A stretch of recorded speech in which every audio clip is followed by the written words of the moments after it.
რას ნიშნავს უკვე დიდი ხანი ამ კონტექსტიდან გამოვედი, მაგრამ ერთი რამ თვალსახად ვიცი, რომ ეს ხალხი შეიცვლება და რომ შეიცვლება ნოდარ მელაძის შაბათი სახელმწიფო აუდიტის სამსახურს თავისუფლად შეითავსებს ამ ფუნქციებს, იმიტომ რომ ყველაფერი რაზეც ლაპარაკობდით ჟურნალისტები და ლაპარაკობდნენ გამომძიებელი ჟურნალისტები, ყველაფერი თურმე მართალი აღმოჩნდა. ეხლა რიგია დამდგარი იმ ხალხის, ვიზეც სიუჟეტები კეთდებოდა, ვიზეც გამოძიებები იწერებოდა, ვიზეც სტუდია მონიტორი იქნება, ნოდარ მელაძე იქნება, რადიო თავისუფლება ხები ლაპარაკობდნენ, თურმე ყველაფერი მართალი ყოფილა. და ოღონდ რაღაცა ის არა ქვია, სისტემა შეიმუშავეს ესეთი, რომ ოღონდ ძველია მართალი. ეხლა ახალი ესენი ყველაზე კარგები არიან. ესენი ვინც მათ ნიშნავდნენ, კავტონინგა ხო? ესენი ხო არ არის, ირაკლი კობახიძე არის უმრავლესობის ყოფილი ლიდერი, საქართველოს პარლამენტის ყოფილი თავმჯდომარე. ესენი არიან ხალხი, პარტიის ლიდერი. ესენი არიან ხალხი, ვინც მათ ნიშნავდნენ. ესენი არიან ხალხი, ვინც მათ ხმას აძლევდნენ. ესენი არიან ხალხი, ვინც საქართველოს კანონმდებლობით ვალდებულები იყვნენ, რომ შეესწავლათ დეტალურად ვინ არიან ეს ადამიანები, ვინ არის ვინმე ფერაძე და ის გაურკვეველი გვარების ხალხი, რომელმაც თურმე კრიმინალური სინდიკატი შექმნეს საქართველოს რკინიგზაში, კომპანიაში, რომელიც საქართველოს განსახადის გადამხდელებს ეკუთვნით. იქ ამ ყველაფერს ეხლა შეხედეთ, წავიდეთ ამის წინ, ხო? თუ ეს ხალხი ეხლა და შტაბ-შტილმა რჩება, რომ იმ კლანს და იმ გავლენების სფეროს ეკუთვნის, რომელიც უკვე ციხეშია და ციხეში ზიან მყარად გულისხმობ წინა პრემიერ-მინისტრს ლილუაშვილს და ამ შემდეგ და ამიტომ არის ეს თავისუფლება რაღაცა საბჭოთა დროისთვის დამახასიათებელი. მაგრამ იქ არიან ადამიანები, ვინც დღესაც ძალიან მნიშვნელოვან როლს თამაშობენ. რუხი კარდინალის ქართული ოცნების სისტემაში, კოკა გუნცაძე მაგალითად, რომელიც უცვლელი სამეთუხურო საბჭოს თავმჯდომარე არის საქართველოს რკინიგზის, რომლის ერთადერთი ფუნქციაა ქალბატონო იქა, რომ წელიწადში რამოდენიმეჯერ შეამოწმოს მენეჯმენტის საქმიანობა, შეამოწმოს დირექტორის საქმიანობა. მისი მთავარი ფუნქცია ეს არის. სად არის კოკა გუნცაძის პასუხი? და აქ საინტერესო თაზო არის ის, რომ დღეს როგორც გაირკვა, თურმე აი წლების წინ უკვე გამოკითხვებზე იბარებდნენ ამ კონკრეტული კომპანიების ხელმძღვანელებს, ვის ტენდერებზეც არის ახლა ეს კორუფციული სკანდალი, ხო, აგებული, ანუ ამ 17 მილიონის წაღების სკანდალი. აღმოჩნდა, რომ ამ ხალხს იბარებდნენ და არკვევდნენ, რა ურთიერთკავშირში იყვნენ ისინი აი იმ ხელმძღვანელთან რკინიგზის, რომელზეც საერთაშორისო ძებნა გამოცხადა. ანუ რა შთაბეჭდილება რჩება?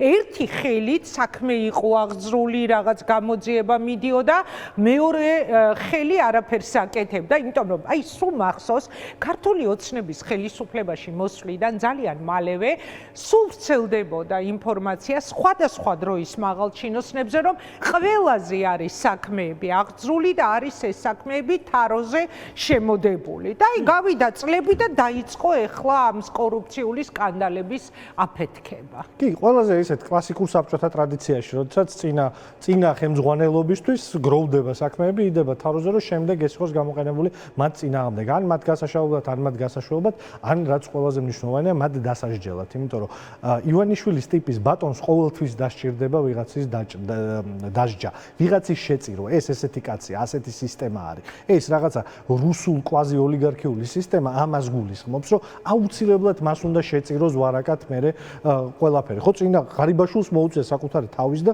ნახევარი მისი კაბინეტის შეწირვა. რას ეუბნება ეს საქართველოს მოქალაქეებს? ყველაზე მთავარი ეს არის ყველაზე მნიშვნელოვანი ეს არის. ყველაზე მნიშვნელოვანი ის კი არ არის ივანიშვილის ერთი გუნდის ნაწილი მეორე გუნდს როგორ დაასამარებს, შემდეგ ამათ კიდევ ვიღაცა გასწრეს და აი ეს უსაშუალოდ გაგრძელდება. არა, მთავარი არის საქართველოს მოქალაქეებს რას უშვებიან. მთავარი არის რომ ძალიან მარტივად დავინახოთ. ეს არის ხელისუფლება, რომელიც 14 წელია ერთადერთი საქმით არის დაკავებული, საკუთარი ხალხის ყვლებით.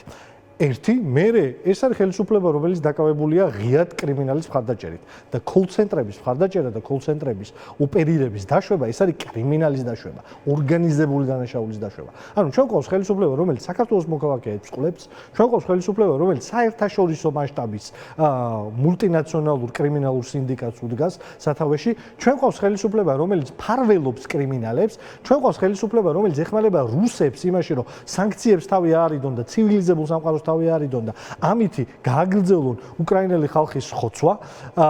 და უცებ ვინმე სჯერა ამ ქვეყანაში, რომ ამ ხელისუფლებამ ერთი პრემიერ-მინისტრით ირაკლი კობახიძის მსგავსი პერსონით სახე იცვალა და ეხა სხვანაირია, ეხა სხვა რამეს აკეთებს.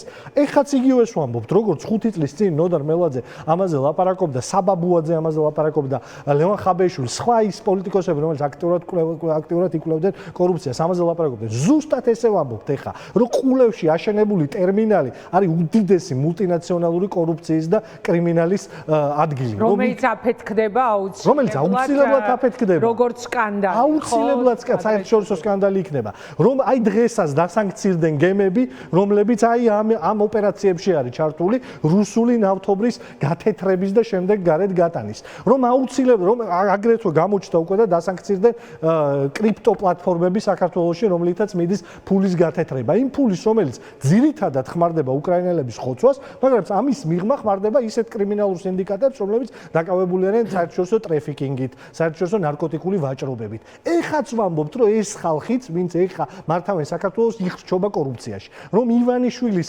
მოქმედი მთავრობა არის თავიდან ბოლომდე გასული ამ კორუფციულ სქემებში. ეხა რა ხდება? აი დღევანდელ ამბავზე რას იზამენ? და უცებ აღმოჩნდება, რომ რამოდენიმე თვეში ესეც მართალი იქნება, როდესაც ივანიშვილს უბრალოდ მობეზრდება კობახიძესთან ურთიერთობა. ჩვენ ხო ამ სისტემაში ვართ, ქალბატონო ინგა. როდის მობეზრდება ივანიშვილი ესეთი კაცია, ეჭვიანი, როდის მობეზრდება ეხა ირაკლი კობახიძე. აი ამის ათულაზე არის. ფაქტი არის, რომ ირაკლი კობახიძემ იმ თავის ცნობილ ბრიფინგზე მთელი პასუხისმგებლობა გადაიტანა ბიძინა ივანიშვილზე. სხვა შორის ალბათ თქვენც მიაქცევდით აუცილებლად ამას ყურადღებას. მან ხაზგასმით თქვა, რომ მათ შორის კორუფციასთან საბრძოლველად როგორ მობრუნდა ივანიშვილი, ანუ რომ ყველაფერი არის ივანიშვილის გადაწყვეტილება. ეს ძალიან საინტერესო დეტალი იყო, იმიტომ რომ სამომავლოდ თუ კი დადგება დღის წესრიგში მათი პასუხისმგებლობის საკითხი, კობახიძემ უკვე გვითხრა ერთი კვირის წინ, რომ პასუხისმგებელი ყველა გადაწყვეტილებაზე არის ბიძინა ივანიშვილი, რომ მას უყვარსო განსხვავებული აზრის მოსმენა, ისმენს განსხვავებულას, მაგრამ იმარჯვებს ყოველთვის მისი ხმაო. აი ეხლა ამ გადასახედიდან თუნდაც დღევანდელი სკანდალი, ისევ რომ შემოვიტანოთ ჩვენ საუბარში, დღევანდელი კორუფციული სკანდალი რკინიგზასთან დაკავშირებით, ეხლა რატომ დაჭირდა? თუ კი 5 წლის წინ უკვე არსებობდა ჟურნალისტური გამოძიებაც, უკვე ატარებდნენ ამ კომპანიების ხელმძღვანელებს, იქ გამომძიებელი რაღაც კითხვებს უსვამდა, რისთვის ინახავდნენ და 5 წლის მერე რატომ დასჭირდათ? ვერ გიტყვინგა ზუსტად რატო შეიძლება აი ამ ამბავს 5 წლის თავზე მიადგეს, მაგრამ ზოგადად ჩემი აზრით ტენდენცია ასეთი არის. ერთის მხრივ ეს არის საჩვენებელი დემონსტრაციული საბჭოთა ტრადიცია თუ არ გამიხსენებენ, მავნე მოვლენებთან ბრძოლის საბჭოთა ტრადიციაში ჩამჯდარი. პირდაპირ ვთქვათ, ეს კამპანია პროპაგანდისტულადაც შეუძლიათ სწორად გამოიყენონ და პერიოდულად გამოაგორონ და თქვან რომ ეხა შეიძლება ფული ვაკეთოთ და ეს ყველაფერი იმის საფარ ქვეშ, რომ პერიოდულად გამოვაგდებთ, შევწირავთ საზოგადოებას ზვარაკად ფერაძისნაირ ხალხს, ღარიბაშვილისნაირ ხალხს. ეხლა სადაც პრემიერ-მინისტრი შეწირა, იქ რკინიგზის დირექტორი რამოსატანია, ხო, იმასაც შეწირავს. ეს იმისთვის, რომ ის ფართომასშტაბიანი სისტემა კორუფციის, რომელიც გაშლილი აქვს, ეს სულ ჩართული იყოს და იქიდან ივანიშვილმა ფული წეროს და პერიოდულად აი ეს სისტემურად რაღაცა კალენდარული პრინციპით დასაჯოს ის ხალხი, რომელიც ქალბატონო ინგა იმისთვის კი არ ნიშნება, ეს ხაზგასმით მინდა ვთქვა.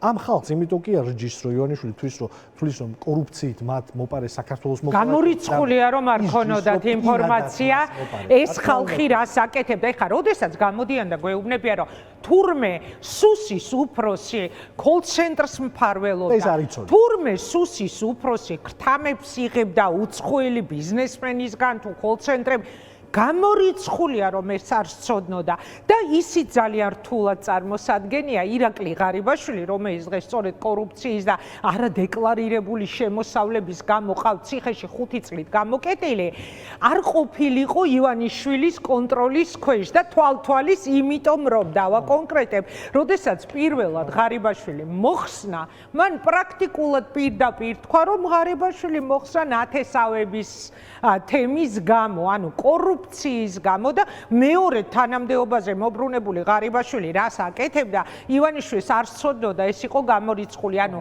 აი ეხლა არის ეს მთავარი კითხვა, ფულის ჩატანა, წაღებული ფულის უკან მიტანა, ეს იყო მთავარი თემა, უბრალოდ დასჯა და თუ ასია რისთვის მაშინ რა არ გაუკეთა როცა გამოდიან ხოლმე ჩემი რესპონდენტები და ცდილობენ რომ აი საკუთარ ანალიზში შემოიტანონ ასეთი თემა რომ აი ყობახიძე არის სულ მორჩილებაში მე სულ მეღიმება იმიტომ რომ ჩემთვის მონობის საზომი ერთგვარი იყო მისი წინამორბედი პრემიერ-მინისტრი ხო ირაკლი ყობახიძეზე მეტად მორჩილი და თან ძალიან მორჩილი რაღაც მონომორჩილებაში იყო ღარიბაშვილი ხო საიდან მოდის ხო და აი რატომ ეხლა აი ეს არის ძალიან ისევე როგორც რკინიგზაში თურმე ეს ერთი საქმეა თან შევთანხმდეთ ხო ერთი 17 მილიონის თემაა და არა დანარჩენი საქმეების რომელიც შესაძლოა ასევე იყოს კითხვის ნიშნის ქვეშ დამდგარი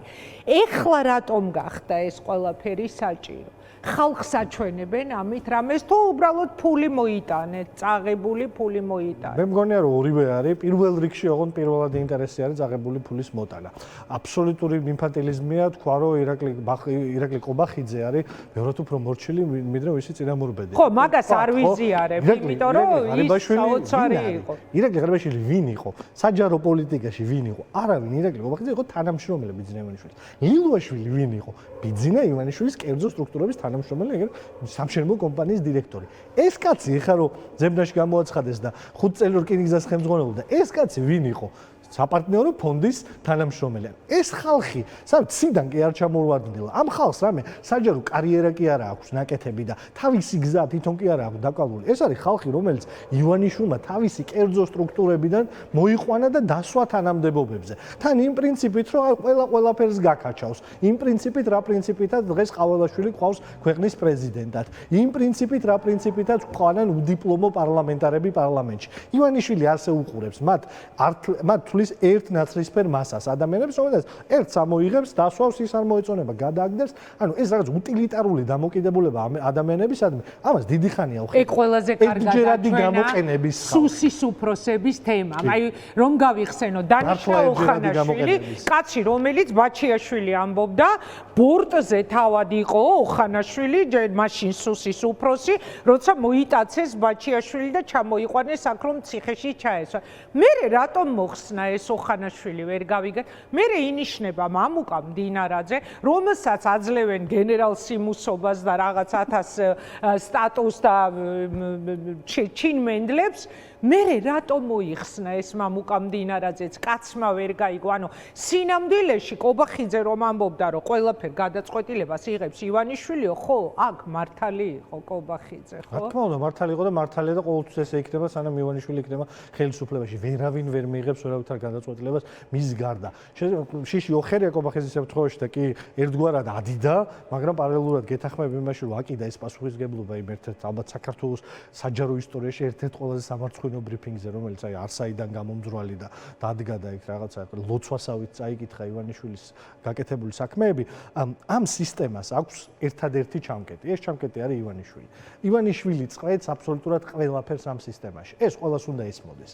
ის რომ ლილუაშვილი კოლცენტრების ამბავი ახსენეს ახლა. სად არის ეს კოლცენტრები? ხალხო, კოლცენტრებს როდესაც ვახსენებთ, ეს რა კომპიუტერი კი არ აკეთებს, ან ლილუაშვილი მარტო კი არ აკეთებდა, რა ვიცი, რაღაც ბრილიანტის მოპარვა კი არა, ხალხო. გამოკითხვა. აქ არის ლაპარაკი რამოდენიმე ასეული ადამიანის ჩართულობაზე, რომელშიც მე მინდა ყველას ესმოდეს, რომ იმ ოპერატორებიდან დაწყებული, რომლებიც ზიან და ხალხს ატყუებენ 24 საათის მანძილზე. დამთავრებული ყველა იმ ხალხით, რომელიც ამ სქემის შუაში არის ლილუაშვილიდან აი იმ ოპერატორებიდან, აბსოლუტურად ყველა სისხლის სამართლის დამნაშავე არის. სად არის? აი ივანიშვილის ამ ტელეშოუთ ქცეულ კორუფციულ დაჭერებში. სად არიან კოლცენტრის ხალხი? შემთხვევით მუშაობას ხო არ აგრძელებენ. ისევ ოღონდ სხვა პატრონის მფარველობის ეგ კითხვა ბუნებრივად ჩნდება. რა თქმა უნდა, ეგ კითხვა ბუნებრივად ჩნდება. სად არიან ეს ადამიანები, სად არის ეს კოლცენტრები და ერთი კიდევ ძალიან საინტერესო ამბავი რა. როდესაც ჩვენ საუბრობთ აი ამ კორუფციულ სკანდალებზე, აუცილებლად უნდა გავიხსენოთ ვერსია, რომ აი ვისგანაც შეძლეს ფული ამოიღეს, სხვა შემთხვევაში მაგალითად გვიჩვენეს გვითხრეს, რომ ქარსელაძის ყოფილი ინფრასტრუქტურის მინისტრის ქარსელაძის სახლში ჩატარდა ჩხრეკა, მე საწავიდა ეს ქარსელაძე, ან ეს საქმე საწავიდა, დიდი კითხვის ნიშანი. მეორე თემა, მაგალითად ჯანდაცვის მიმართულები და ყველამ ვიცით, ხო რა კორუფციული ამბებიც იქ ტრიალებდა.